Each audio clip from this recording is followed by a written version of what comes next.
break on. Yeah, we've just got a lunch break on day 14 of the Undercover Policing Inquiry. We've been listening to the questioning of Hannah Sell, who was an activist in Youth Against Racism in Europe, and an active member of the Socialist Party, formerly militant, targeted by Peter Francis. Also, we saw reporting by Carlo Soracci about her. I'm joined by Donal O'Driscoll from the Undercover Research Group. Donal, what have you made of Hannah's evidence? It's been good. She's been, pressed a lot on the usual outrageous stuff. It's quite a new barrister.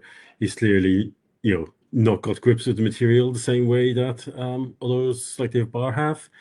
So we're hearing a lot of the same repetition of, what do you mean by militant? We're anti-violence. You have a logo that has a fist smashing a swastika. Isn't that, does that not represent violence? And so on and so on. So we have a lot of the same questions we've had over the last, yesterday with Lois Austin and Dan Gilman, but she's given pretty much the same backing away. Every time they come in with things like, no, we explained this to you, this is what we meant. There's it's like, so basically, it's just how much people have a perception of what these things are, and now they're coming up against reality. And that perception is because they've read too many of the police reports, which are basically she's saying picking themselves up and making groups like the YRE out to be way more violent than they actually were. Yeah, no, absolutely. The number of police reports with the ridiculous exaggerations. I mean, it is really ridiculous. I mean, we looked, particularly just not long before the break, the reports from the.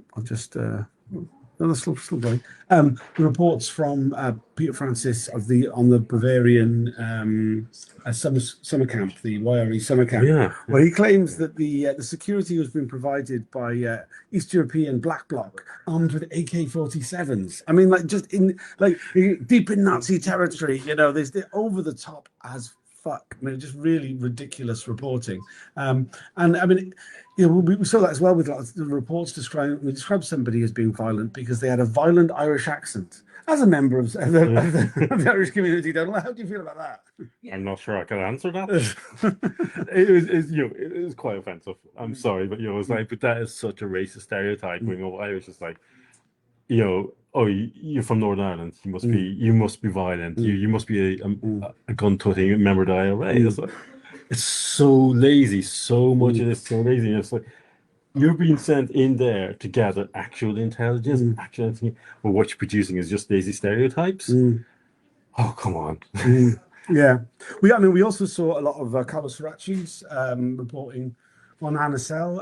Was a really, really offensive. I mean, it appeared the majority of his reporting about Hannah was about her personal and private life, her domestic situations, who she was dating. He also claimed that she had a thing for him, and that he was like, these people flirt. The morals of the Wearies are not our morals. Yes, I went over to the other side, admitting that he had very long-term sexual relationships, quite in-depth ones. But he claimed that he beat himself up every day about that, whereas these Wearies, they wouldn't give a fuck about lying. Really deeply disturbing and gross. And also, he was the one that had a crush on her. Yeah. But blatantly, when you read it, it's like, talk about projection, mate. And beat yourself up. Please, don't let us stop you. I'm sorry, but you quite frankly do need to beat yourself up because what you did was fucking horrendous. Yeah. And to try and actually defend that by making out that she's to blame because he's attracted to her. Fuck off, mate. Yeah, no, ridiculous. We've just been joined off camera by Lindsay from Police Spies Have Lives. Do you want to comment something? Yeah, I just heard you saying about Hannah Sell, and I've put it in my statement actually that she deserves an apology. There are a couple of women from militants and YRE who deserve an apology from the fucking fantasist. That's all right. Language is fine. You say fuck what you like. Is Carlo Soracci. Sorry, yes. He is. I came to the same conclusion as you, Donal, that he had a crush on her.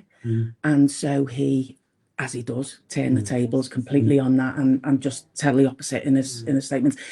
Actually, I'm not sure I can say because of restriction, but in very similar material to that, he said he had no relationship with me and he had no relationship with Donna, who he had a relationship with for 3 years after me. So that's his level of truthfulness in those documents. And yeah, I think Hannah deserves an apology and should have an apology from him, because it's just vile. Yeah. Anyway. Yeah, absolutely vile, and I think I agree. Hopefully the audio worked okay with that section. I've got a new setup with StreamYard, so apologies for any technical difficulties. Please let us know if there are any problems with it, and I'll try and sort them out for future broadcasts. But yeah, no, it is. I mean, it's unarguable the case that Carlos Racci's reporting, like so many of the undercover officers, is massively fictional, and particularly this idea that somehow the people were fancying him when it's clear that he was behaving in an incredibly inappropriate manner with numerous women that whilst he was deployed undercover. It's just appalling.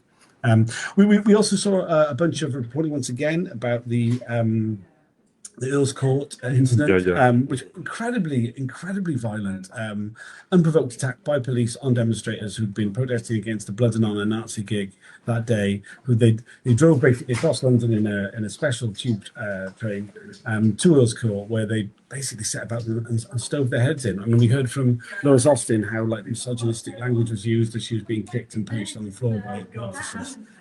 Really horrific. Yeah, and also I was thinking about it. We've heard this before. This is Red Lion Square. This is Southall. It's where your special patrol group have decided that they're going to teach the Reds a lesson, and they are going to batter. And I've just said I've been battered over the head by the police. They have no holds barred.